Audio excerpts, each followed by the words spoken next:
Alléluia. Amen. On prend nos Bibles. On prend nos Bibles. Le thème de notre enseignement du jour, c'est les autels. Les autels. Alléluia. Notre message du jour est tiré du livre de Deutéronome chapitre 12, verset 2. Deutéronome 12, verset 2. Regardez la parole de Dieu, Deutéronome chapitre 12. Regardez la parole de Dieu, Deutéronome chapitre 12.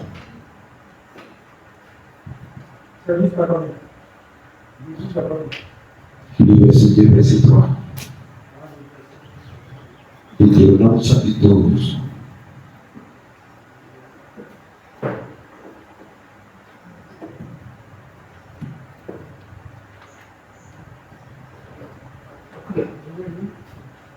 D'accord. Vous détruirez tous les lieux où les nations que vous allez chasser servent leurs dieux, sur les hautes montagnes, sur les collines et sous tout arbre vert. Vous renverserez les autels, vous briserez les statues, vous brûlerez au feu les idoles. Alléluia. Vous abattrez les images taillées de leurs dieux et vous ferez disparaître les noms de ces lieux-là. Amen. Parole de l'Éternel Dieu. Alléluia. Le thème de notre enseignement, les autels. Bien dans le Seigneur qui peut donner une définition de l'autel. Bon.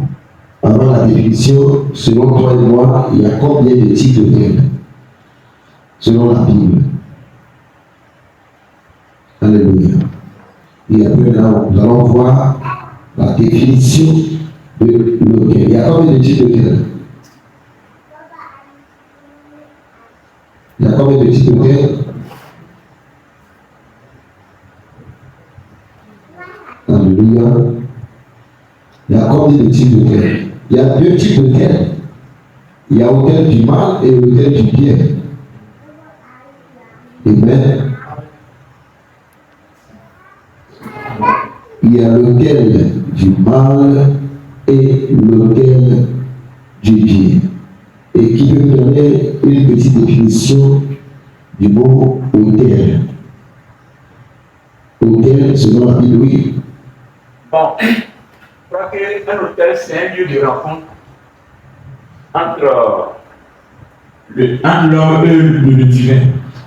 L'autel, c'est un lieu de rencontre entre l'homme et le divin. Alléluia. Très bien. Il y a plusieurs définitions encore. Très bien.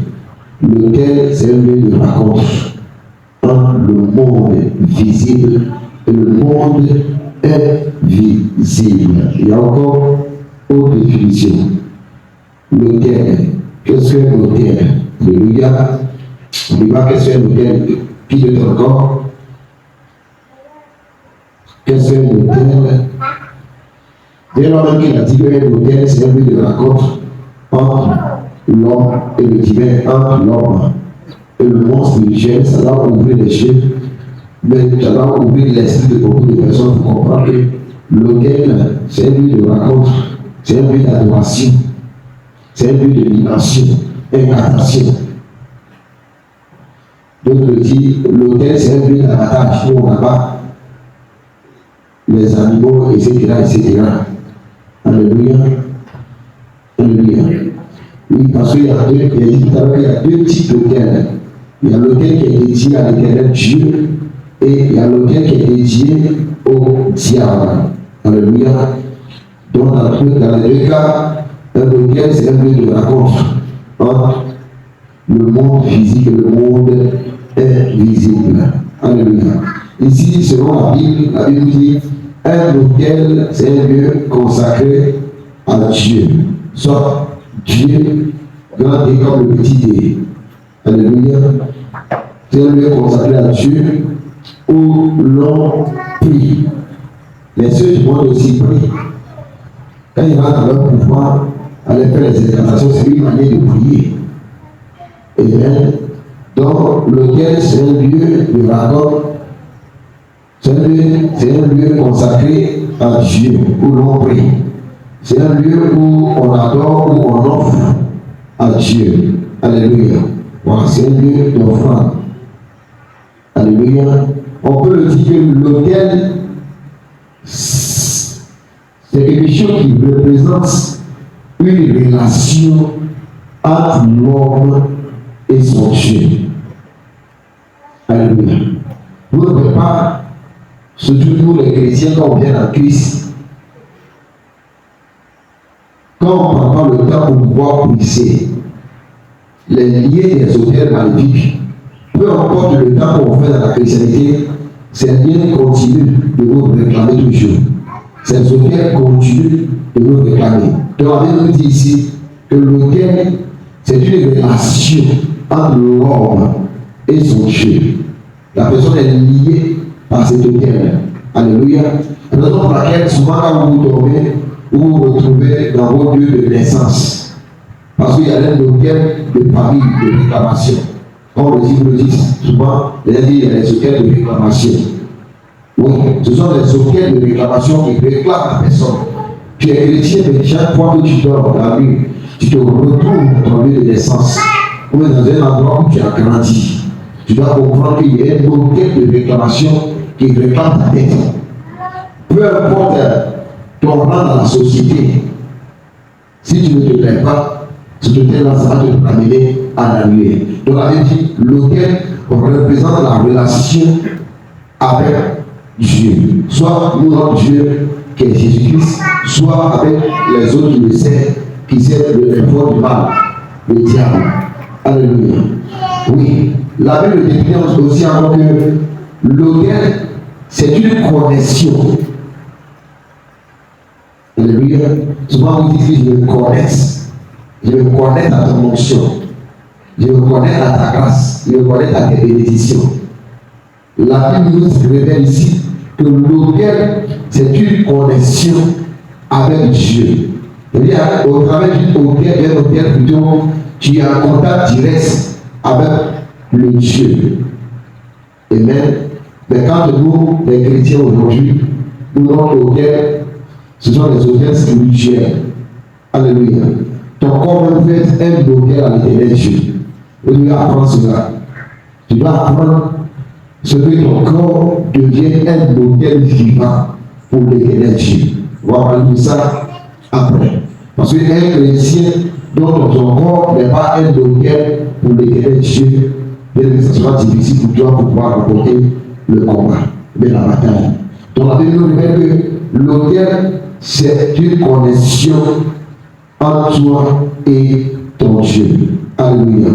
Mais l'autel diabolique est un lieu spirituel dédié aux forces du mal. La Bible dit l'autel maléfique, c'est un autel qui est dédié au diable et ses agents. Il faut pas utiliser pour invoquer des esprits mauvais. Et même si ton nom est invoqué sur un autel maléfique, sache qu'il y a une force, il y a des forces de mal qui sont libérées contre ta vie. D'où souvent nous appelons les esprits de famille. Bon, sinon c'est les esprits de famille qui pratiquent la personne. Alléluia. Pourquoi les esprits de famille? Ces esprits de famille opèrent d'où? Ils opèrent au travers de cet autel d'adoration dans la famille. Alléluia. Donc, cet autel de l'autel, ça donne une puissance, un pouvoir.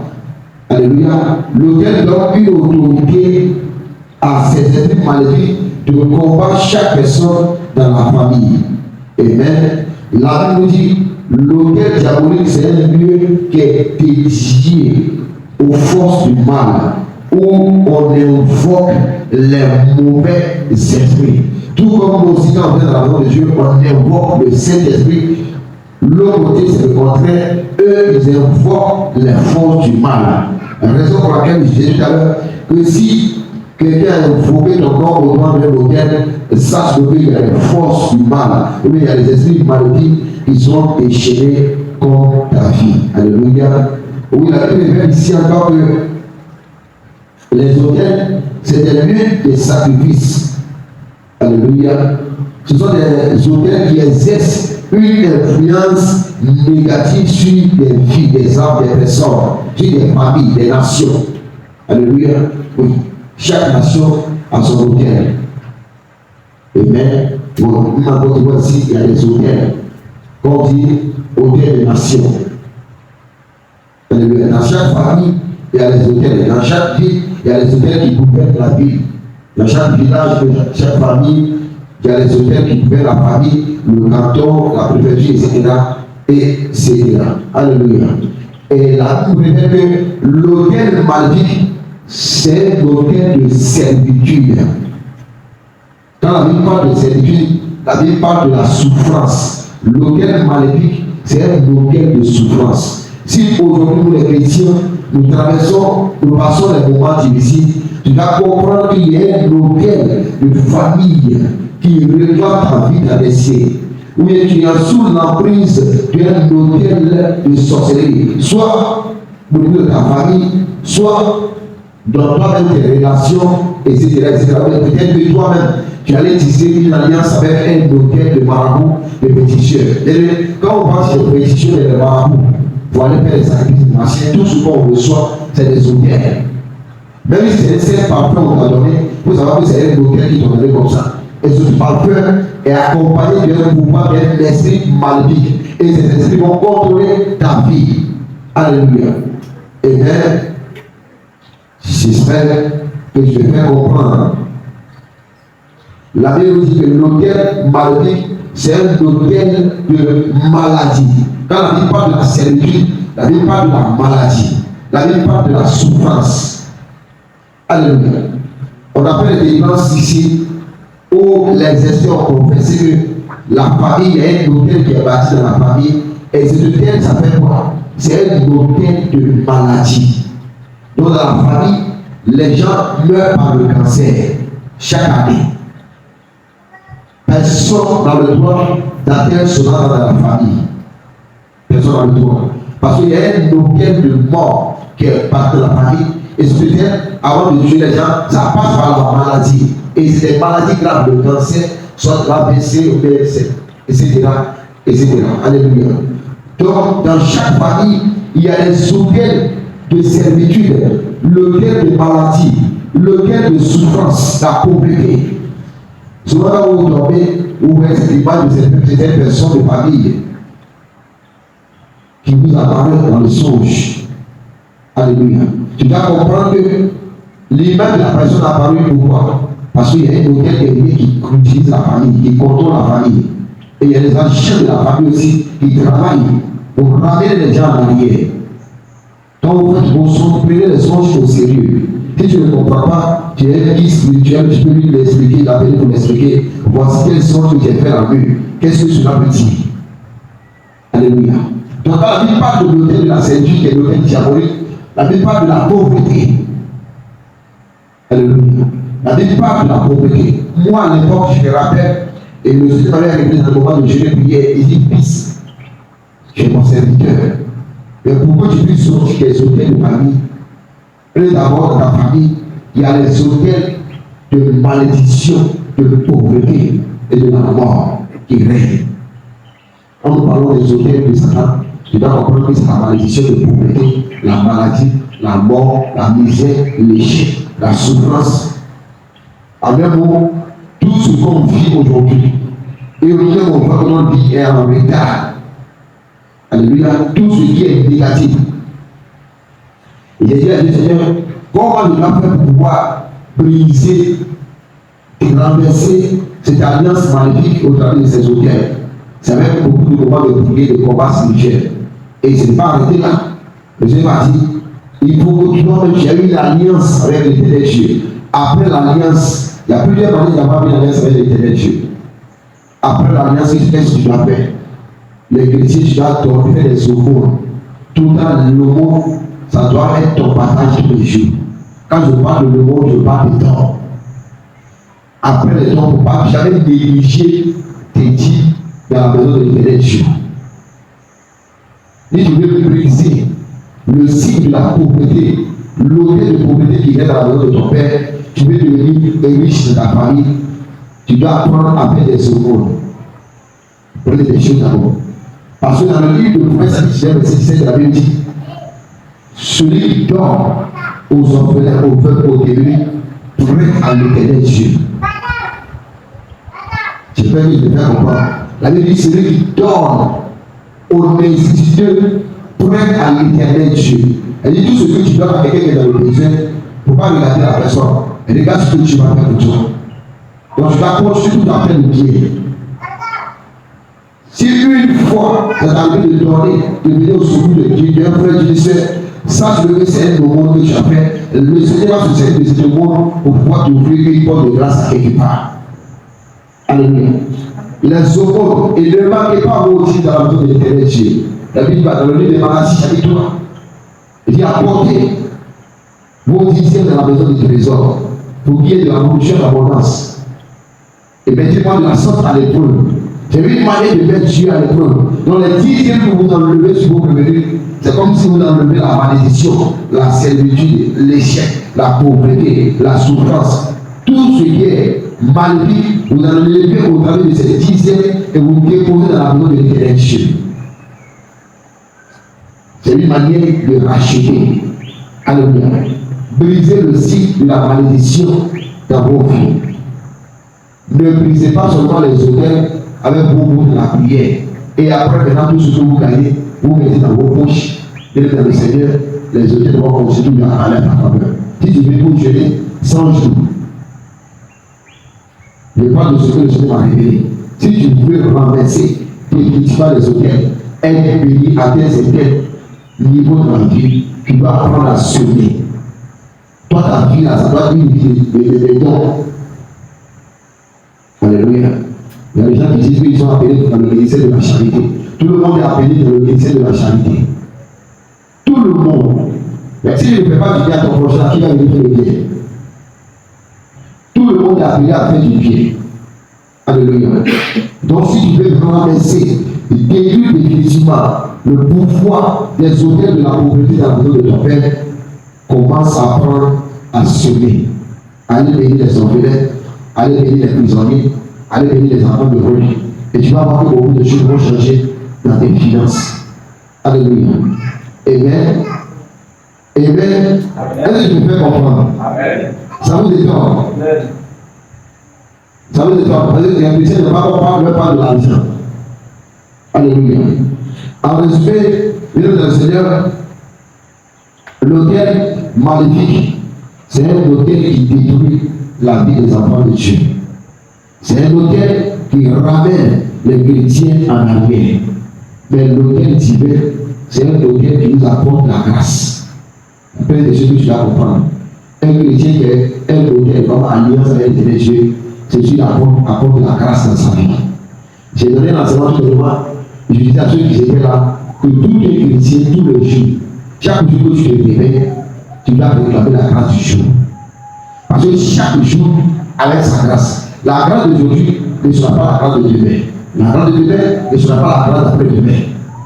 Et en dehors de ça, vous devez réclamer la grâce de Dieu dans tout ce que vous voulez entreprendre. Tout ce qui est. Si tu veux apprendre les gens à prier, il faut dire Seigneur, moi je réclame ta grâce. Et la grâce de Dieu va parler pour toi. Plus que les autres. Parce que la Bible dit quoi? La Bible dit approchez-vous du trône de la grâce. C'est pas vous le dit. C'est la Bible qui le dit. Il y a certaines choses que tu dois faire patiemment pour les personnes compliquées. Les choses que tu dois faire comprendre ce matin. Il faut apprendre à invoquer la grâce de Dieu dans toute ta vie. Je suis d'accord qu'on peut prier beaucoup. Mais si tu veux aller rapidement, ne manquez pas de trouver la grâce de Dieu tous les jours. Je vous parle des choses que j'ai vécues avec le Seigneur. Quand tu parles de la grâce dans ton voyage, la grâce va se manifester. Si tu tu invoques la grâce dans ton ministère, la grâce doit se manifester. Si tu invoques la grâce dans tes dossiers, la grâce doit se manifester. Si tu invoques la grâce dans ta délivrance, la grâce doit se manifester. Si tu invoques la grâce dans ta guérison, la grâce doit se manifester. Si tu invoques la grâce dans tes finances, la grâce va se manifester. Tous les chrétiens aiment dire que Jésus-Christ est venu nous apporter la grâce. Jésus est venu nous apporter la grâce. Oui, je suis d'accord. Mais cette grâce-là, est-ce que nous les chrétiens, 100% arriver à jouir le fruit de cette grâce? La question reste à poser. Il revient à toi maintenant d'aller examiner. Comme on le dit que nous sommes sous la nouvelle alliance qui est la grâce. Est-ce que cette grâce que Jésus nous a apportée, est-ce que moi, prophète David Mira, j'arrive à jouir le fruit de cette grâce qui m'a été léguée par Jésus-Christ? Alléluia. Apprenez à invoquer la grâce de Dieu dans vos vies tous les jours. Et vous allez voir que les choses vont commencer à devenir faciles. C'est bien ta grâce. Parce que la grâce de l'éternel Dieu brise les barrières. La grâce de l'éternel Dieu brise les pouvoirs. La grâce de l'éternel Dieu brise les malédictions. La grâce de l'éternel Dieu brise tout ce qui est forteresse qui sont déchaînés contre la vie des enfants de Dieu. Et là où la grâce est activée, aucun esprit ne peut plus parler. Quand la grâce de l'éternel Dieu est activée dans ta vie, si la société de ta famille, si tu veux dans l'eau de si tu veux dans la aide, pour aller faire des sacrifices, ça ne peut pas aboutir. Ça ne va jamais te toucher. Pourquoi? Parce que la grâce de Dieu parle dans la vie de la personne. Apprenez à témoigner sur la grâce de l'éternel Dieu. Si vous voulez être des chrétiens, connaître une vie de joie, une vie de paix, une vie de bonheur, invoquer la grâce. Que la grâce de l'éternel Dieu soit pour portion tous les jours dans le nom de Jésus-Christ. Amen. Amen. On acclame le Seigneur. On acclame le Seigneur. Alléluia. Et bien, dans le Seigneur, nous allons renverser les autels. Tel qu'on a vu tout à l'heure dans le livre de Deutéronome chapitre 12. Elle dit, vous renverserez leurs autels, vous briserez leurs stèles. Les stèles, c'est le monument, etc. Les stèles, c'est les statues, les gris, les amulettes. Alléluia. Donc la Bible nous demande à briser tout ce qui est autel générationnel. Si tu es là ce matin, tu sais qu'il y a un autel dans la famille qui contrôle ta vie. On va se lever pour combattre ces autels.